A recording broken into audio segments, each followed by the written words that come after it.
This could be us. So back to what I was saying. Could be us.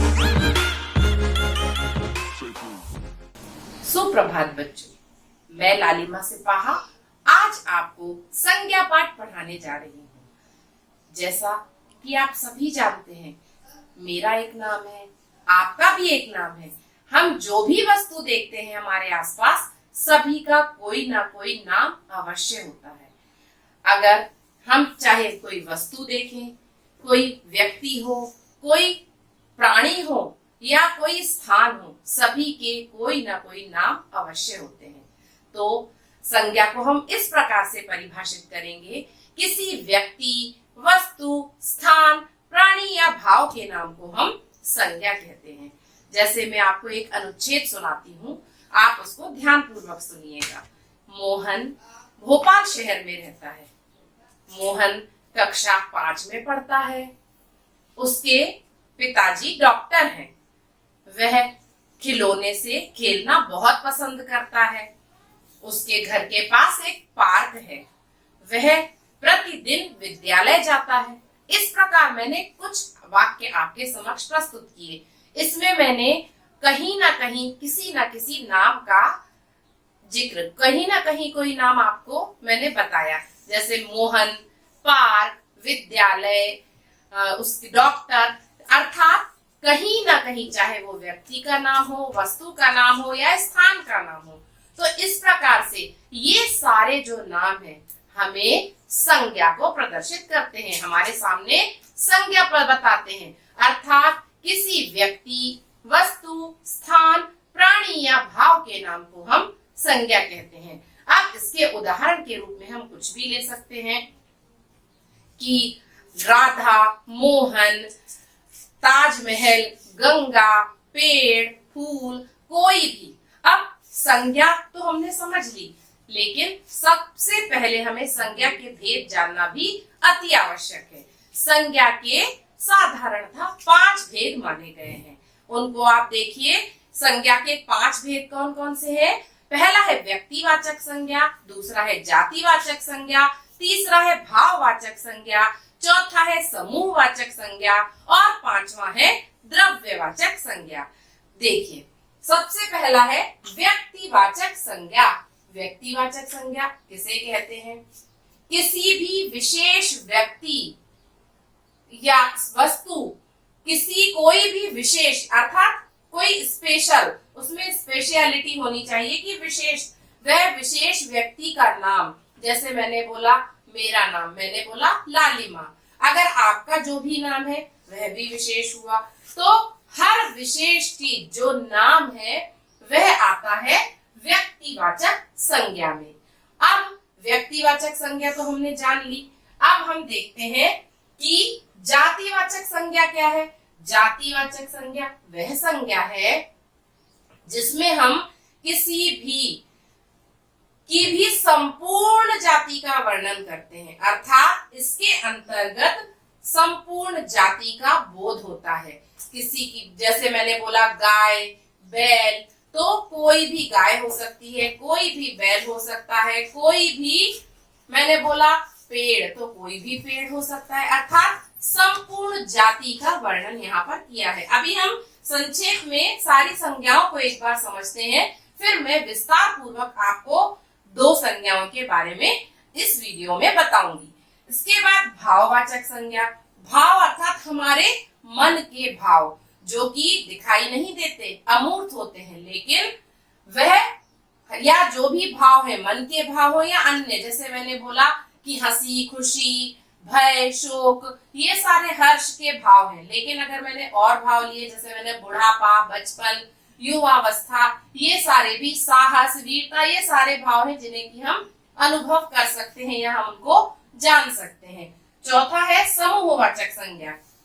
समूहवाचक संज्ञा अर्थात सारे संपूर्ण group, जिसमें कि कोई भी समूह के बारे में, जहां पर कई लोग हैं, तो उसके बारे में जब चर्चा की जाती है तो उसे हम समूहवाचक, जैसे भीड़, कक्षा, ये सारे समूहवाचक संज्ञा के उदाहरण हैं। उसके बाद आता है द्रव्यवाचक संज्ञा।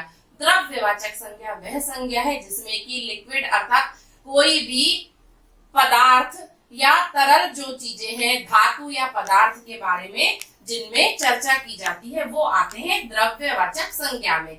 अब हम सबसे पहले व्यक्तिवाचक संज्ञा, जो कि प्रथम संज्ञा का प्रथम भेद है व्यक्तिवाचक संज्ञा, हम इस भेद के बारे में चर्चा करेंगे। अभी हमने व्यक्तिवाचक संज्ञा, जातिवाचक संज्ञा, भाववाचक संज्ञा, समूहवाचक संज्ञा और द्रव्यवाचक संज्ञा, इन पांचों भेदों के बारे में संक्षेप में अध्ययन किया। अब मैं आपको व्यक्तिवाचक संज्ञा के बारे में विस्तार से जानकारी दे। अब हम संज्ञा के प्रथम भेद को समझेंगे। व्यक्तिवाचक संज्ञा, व्यक्तिवाचक संज्ञा अर्थात कोई भी विशेष व्यक्ति, विशेष वस्तु, विशेष स्थान, हर मतलब अर्थात कोई भी विशेष नाम के बारे में जब चर्चा की जाए तो वह व्यक्तिवाचक संज्ञा होती है। अब जैसे मैंने लिखा सबसे पहले विशेष व्यक्ति, जैसे मैंने किसी का भी नाम लिखा, मैंने लिखा महात्मा गांधी, तो यह विशेष व्यक्ति किसी का भी नाम है। अगर मैंने बोला पंडित जवाहरलाल नेहरू, लाल बहादुर शास्त्री, सरदार वल्लभ भाई पटेल, तो कोई भी विशेष जो नाम है वो व्यक्तिवाचक संज्ञा में आएगा। विशेष पुस्तक, अब हम कोई भी पुस्तक यदि हमारे सामने रखी है कोई पुस्तक, तो वो व्यक्तिवाचक संज्ञा के अंतर्गत नहीं आएगी। लेकिन मैंने बोला रामायण, महाभारत, कुरान, बाइबल, मतलब वह विशेष है पुस्तकें, तो वह आएंगी व्यक्तिवाचक संज्ञा के अंतर्गत। जैसे मैंने लिखा रामायण, कोई भी अगर धार्मिक पुस्तक है जो कि, तो वह किस में आएगी? व्यक्तिवाचक संज्ञा में। इसके बाद मैंने बोला विशेष नदी, तो जैसे मैंने लिखा माना गंगा, तो ये किस में आएगी? व्यक्तिवाचक संज्ञा में। गंगा, यमुना, नर्मदा, कोई भी जो जिन नदियों के अगर हम नाम स्पष्ट करेंगे तो वह आएंगी व्यक्तिवाचक संज्ञा में।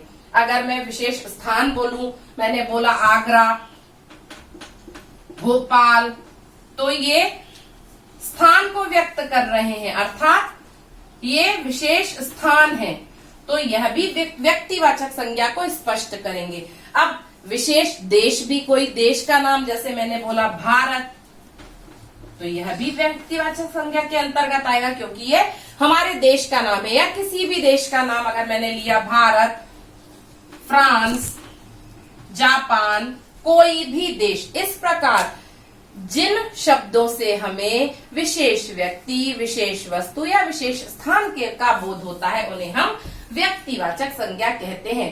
इसके अंतर्गत हम कोई भी उदाहरण लिख सकते हैं। अब हम समझते हैं जातिवाचक संज्ञा। जातिवाचक संज्ञा क्या है? अभी मैंने आपको बताया था कि कोई भी जाति, अब जाति अर्थात किसी की भी जाति हो सकती है। प्राणियों के नाम भी जातिवाचक संज्ञा के अंतर्गत आएंगे, वस्तुओं के नाम भी जातिवाचक संज्ञा के अंतर्गत आएंगे और स्थानों के नाम भी जातिवाचक संज्ञा के अंतर्गत आएंगे। जैसे मैंने बोला प्राणियों के नाम, मैंने बोला लड़का, लड़की, महिला, पुरुष, कोई भी, तो महिला भी, किसी भी महिला के बारे में बात की जा रही है, किसी भी लड़के के बारे में बात की जा रही है, किसी भी पुरुष के बारे में बात की जा रही है, तो यह आएंगे प्राणियों के नाम, अर्थात वह संपूर्ण जाति का बोध कराया जा रहा है वहां पर। दूसरा है वस्तुओं के नाम। अब वस्तु में मैंने बोला कुर्सी, मेज, कुर्सी, मेज, कोई भी सामान जो है, कुर्सी हुआ, मेज हुआ, या कोई भी जो भी वस्तुएं हमारे आसपास हमें जो भी वस्तुएं दिखाई दे रही हैं, सामान दिखाई दे रहा है, वह सब वस्तुओं के नाम जातिवाचक संज्ञा के अंतर्गत आएंगे। कोई भी वस्तु का नाम हो। स्थानों के नाम, जैसे अब यहाँ पे मैंने लिया कि भारत और फ्रांस, ये शहर का नाम मैंने स्पष्ट रूप से समझाया कि इस जगह का नाम है। लेकिन अगर मैंने लिखा गांव, कस्बा, तो यहाँ पर मैंने यह नहीं बताया है कि किस गांव की बात हो रही है, किस कस्बे की बात हो रही है, किस शहर की बात हो रही है, तो वह आएगा जातिवाचक संज्ञा के अंतर्गत। अर्थात वे शब्द जो चाहे वह प्राणियों के नाम हो, वस्तुओं के नाम हो या स्थानों के नाम हो, संपूर्ण जाति का बोध कराते हैं, उन्हें हम जातिवाचक संज्ञा कहते हैं। इसके उदाहरण है लड़का, कुर्सी, गांव, कस्बा, शहर, महिला, पुरुष या मेज। कोई भी उदाहरण हम इसके अंतर्गत ले सकते। अब जैसे मैंने लिखा, जातिवाचक संज्ञाओं के सामने व्यक्तिवाचक संज्ञाएं लिखिए। तो हमें जातिवाचक संज्ञाएं मालूम है। इस तरह के अभ्यास आपके परीक्षा में पूछे जाते हैं। जैसे हमारे सामने हमने लिखा हुआ है, मैंने प्रश्न में मनुष्य, तो मनुष्य में किसी का भी नाम हम लिख सकते हैं। जैसे मैंने लिखा राजू, नेहा, सरिता, या मैंने लिखा मयंक। तो किसी का भी नाम व्यक्तिवाचक संज्ञा में हो सकता है। मनुष्य हमें मालूम है कि वह जातिवाचक संज्ञा है और हमने कोई भी नाम यहाँ पर लिख दिया। आप अपनी स्वेच्छा से कोई भी नाम का जिक्र कर सकते हैं। इसके बाद शहर में हम कोई भी शहर का नाम लिख सकते हैं। भोपाल, जयपुर,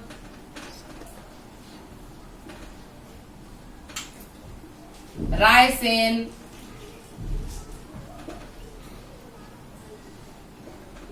या दिल्ली। किसी भी जगह का नाम हम शहर के अंतर्गत लिख सकते हैं। अब पुस्तक मैंने आपको बताया था कि अगर हम कोई भी पुस्तक लेते हैं तो वह किसमें आती है? जातिवाचक संज्ञा में। अब हमें इसकी जगह व्यक्तिवाचक संज्ञा लिखनी है। तो यदि हम आपकी भी पुस्तक का नाम लिखें तो वह भी यहाँ पर किसमें आएगी? व्यक्तिवाचक संज्ञा में। कोई प्रसिद्ध पुस्तक भी हो सकती है, जैसे मैंने लिखा रामायण, तो रामायण भी होगी। या कोई भी अन्य पुस्तक, जैसे मैंने वसंत लिखी, वह भी आपकी पुस्तक किसमें आएगी? रुचिरा अगर मैंने लिखी तो रुचिरा भी आपकी किसमें आएगी? व्यक्तिवाचक संज्ञा में। इस प्रकार से कोई भी पुस्तक का नाम व्यक्तिवाचक संज्ञा को स्पष्ट करता है। इसके बाद हम देखते हैं विद्यालय। तो विद्यालय जातिवाचक संज्ञा है, लेकिन हम किसी भी विद्यालय का नाम स्पष्ट करेंगे। जैसे हम सेंट मॉन्फोर्ट स्कूल, सेंट मॉन्फोर्ट, तो ये हमारा विद्यालय, सेंट मॉन्फोर्ट विद्यालय हमारा है, तो इसको हम किस में लेंगे? व्यक्तिवाचक संज्ञा में। अगर हमने लिखा कोई अन्य स्कूल का नाम लिखा, मैंने लिखा कार्मल कॉन्वेंट, तो यह भी किसमें आएगा? व्यक्तिवाचक संज्ञा में। इसके बाद नदी। नदी है जातिवाचक संज्ञा। कोई भी नदी हो सकती है, लेकिन हमने नदी को यहाँ पर विशेष नदी के बारे में चर्चा की। यमुना नदी, गंगा नदी, गोदावरी नदी, या हमने ली यमुना, गंगा, गोदावरी, कावेरी, कोई भी नदी। तो यह सारी नदियां किसके बारे में बताएंगी? व्यक्तिवाचक संज्ञा में। इस प्रकार आज हमने जातिवाचक संज्ञा और व्यक्तिवाचक संज्ञा को विशेषतः समझा और हमने यह जाना कि अगर हमें जातिवाचक संज्ञाएं हमारे सामने स्पष्ट हैं तो हम उनके सामने व्यक्तिवाचक संज्ञा कैसे ले सकते हैं। अब आज आपने संज्ञा के 2 भेद इस वीडियो में पढ़े। अगले अन्य भेद जो कि समूहवाचक संज्ञा, द्रव्यवाचक संज्ञा और भाववाचक संज्ञा, मैं अपने अगले वीडियो में इनको विस्तार से समझाऊंगी। यदि आपको मेरा वीडियो पसंद आया हो तो आप लाइक, शेयर और सब्सक्राइब करना ना भूलें।